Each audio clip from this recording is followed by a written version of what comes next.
Hi, this is Greg Remke. I work with economic thinking, do workshops on the economics of debate topics. For the subject of the ongoing coronavirus pandemic, this presentation isn't on the science of it or the epidemiology.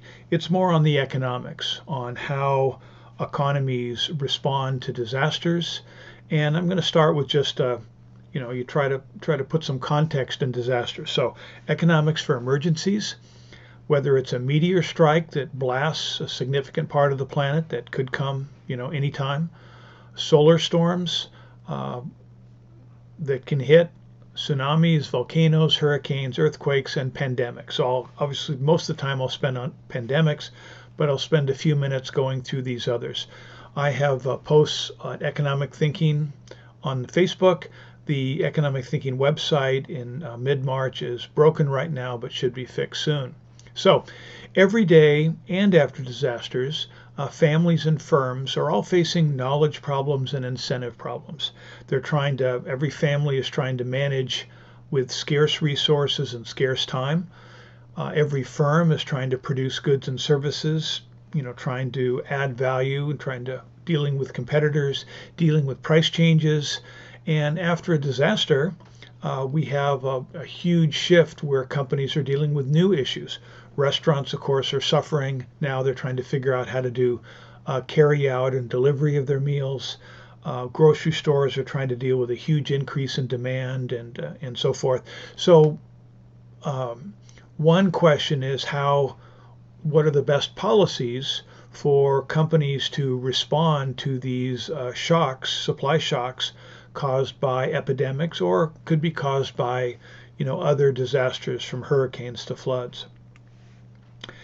Disasters require enterprises to adapt, of course, and families as well.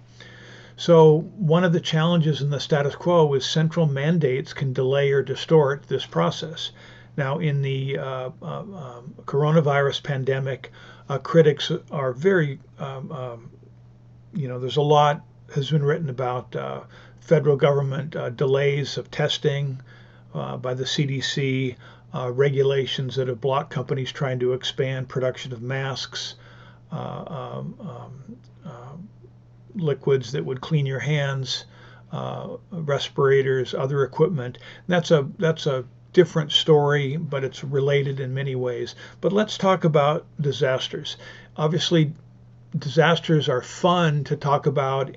They're great in movies. We've had a bunch of movies about meteor strikes about to hit the Earth and how spacecraft trying to divert the meteor to miss the Earth or break it up. But if a meteor did hit and knocked out, let's say, California or knocked out China, how would the world economy respond? And in fact, we had something like that when the coronavirus shut down China. All of a sudden, all sorts of manufacturing stopped, so companies had to try and figure out how to adapt their supply chains and so forth. So a meteor could do that, a virus can do that. A solar storm could do that. Solar storms, I'll talk a little bit more about this.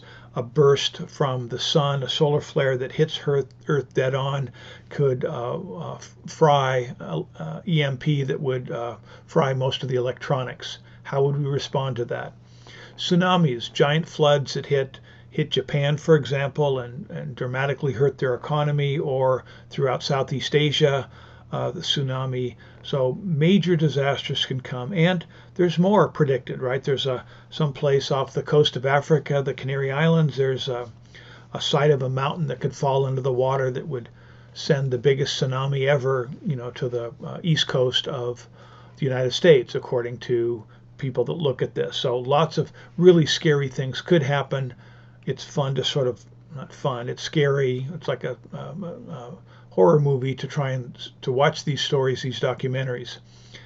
Atmospheric rivers is another. This is related to flooding. You can have huge floods around the Mississippi or in other areas from heavy rains that we've had in the U.S. and around the world. Atmospheric river, the last one hit, big one hit, 61, 62, hit in California, and this was like 2 months of downpours that flooded California, bankrupted the state, put Sacramento under 6 feet of water.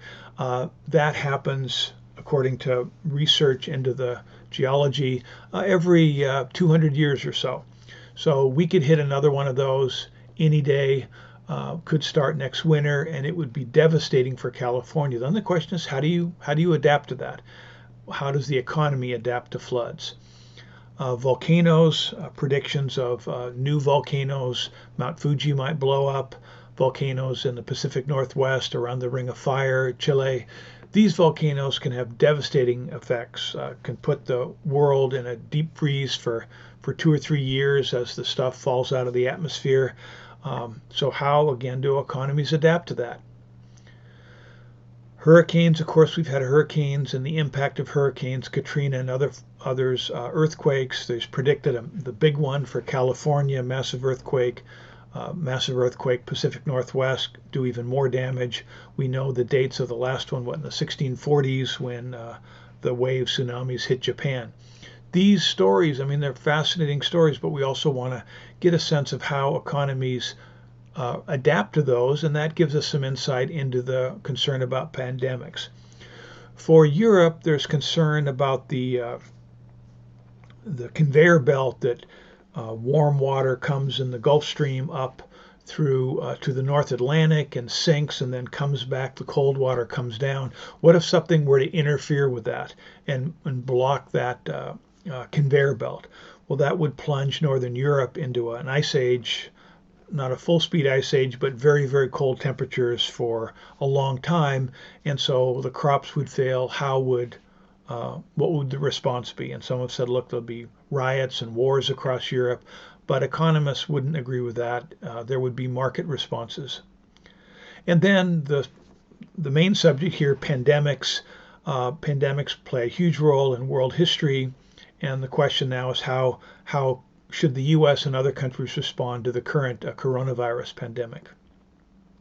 So market prices coordinate disaster responses from enterprises and entrepreneurs. That's the general theme. If you freeze prices, you put on price controls, you make that much harder to do. But how those market reforms, market actions happen is not it's not obvious to a lot of people, so explaining how things work when they're not broken is helpful for when things break down. So, a brief history of pandemics. Before we get to that, I'm going to look at solar storms. This is from NCPA, which is no longer active, but their website, their materials are online. So this is the idea of a solar storm hits the grid and just knocks us. You can read more about that. And so how can we respond after a solar storm, or how could we prepare for it? And that's obviously a big part of the pandemic. It's too late now, but had the CDC been prepared for this pandemic, which it could have been, it would be much less troublesome now. And of course, if the Chinese government hadn't suppressed it, it wouldn't have been as big. If the CDC hadn't blocked testing in the U.S., we would have been able to track this months earlier. But similarly, we could take actions now to protect the grid. And I have some posts on this. People are testing this now, like the idea of putting a Faraday cage around electrical substations. When they're all concrete and a solar flare hits them, they get blown out.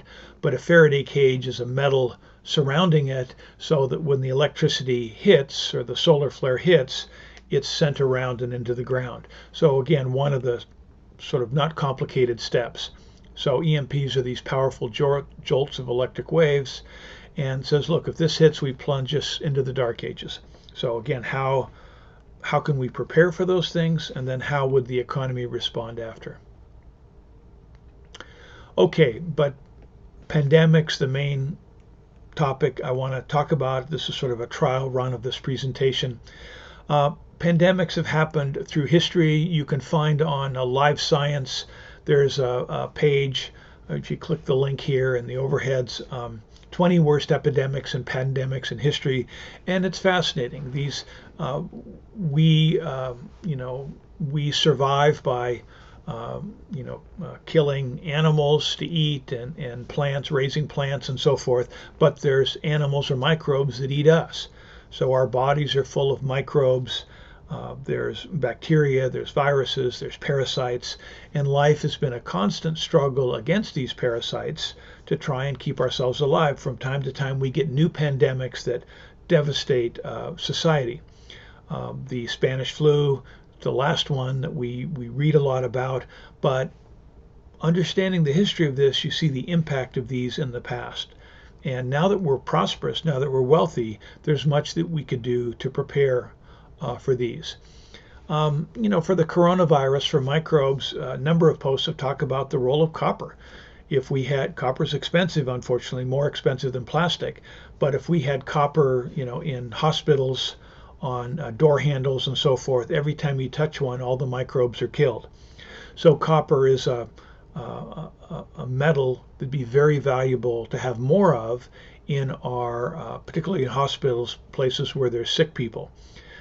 Copper is also interesting for another reason, and that's an economic story that is considered one of the most insightful and important economic journal essays that's been published. And this is an essay called The Use of Knowledge in Society, published in 1945 by F.A. Hayek. And people who talk about this, it's Hayek's one of his most important contributions. And he demonstrates the role of prices in disseminating knowledge. I mean, the key to a modern society is we benefit every day from vast amounts of knowledge that we don't have. Most of us, don't even know how to grow food. We don't know how to make clothes. Some of us know how to use a sewing machine, can knit, can, fix things. That's terrific. But most of us, we use cars. We don't know how they run. We use gasoline. We don't know how it's made. All these things are sort of mysteries that we take for granted. In a modern society, requires the coordination of thousands, millions of people, and contributing to this production. Leonard Read, in his essay I, Pencil, talks about nobody in the world knows how to make a pencil, but we benefit from pencils because the knowledge is distributed, and all the players, the companies, the enterprises, the families, they have incentives to provide the parts that go into a pencil. Hayek, in telling his story, talks about a flood in a copper mine in Chile. So copper is a key part of the world economy, big part of it. A lot of the copper comes from Chile. All of a sudden, the mine is flooded for some reason. So all of a sudden, a big part of the copper ore required for copper refineries is unavailable. So he traces through in his essay the process whereby the world responds to this disaster. So it's similarly to a meteor strike or a tsunami or an earthquake or a volcano. This is a disaster caused by a flood. So tracing through this, he's looking at the role of prices. So first thing, the copper refinery finds that it can't get the copper ore that it expected because its source, those who relied on that mine, can't get it. So first thing they do is call up other mines and say, we need more copper or our supply is constrained.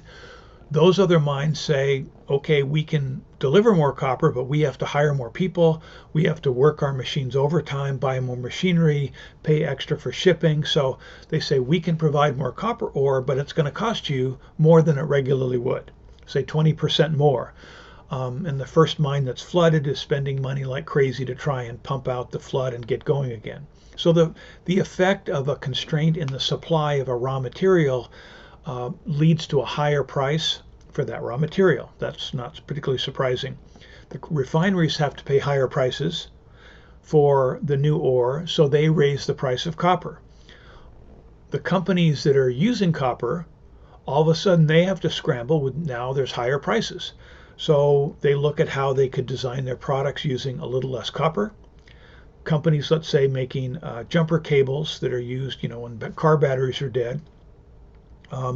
They may decide, well, gosh, we'll switch over and make our jumper cables out of aluminum instead of copper. Aluminum works. It's not as good as copper, but it works. So everyone in the copper use industry across the world looks at ways to reduce their consumption of copper. And those that can't have to charge higher prices. So this ends up with a consumer, an American, or anyone around the world going into the the store, let's say, to buy new cooking equipment. They want to buy a copper pan or something to cook with this copper, and all of a sudden they find that the price is scratched out on the copper pan and it's 20% higher. And some of them make a decision to not buy it today. They don't really need it today, or to buy a pan made out of aluminum. The point is that these people have no idea about a flood in Chile. They have no idea the dynamics of the copper industry. They're just responding to price signals. These price signals are having the effect of coordinating everybody's decisions in light of the new shortage, right? So you're not relying on people helping others or looking out for others. You're just relying on people responding to shortages and prices. So some people, companies and people, they need copper. There's no substitute in certain areas for copper, so they keep buying it. But those who can delay, those who can switch to other things.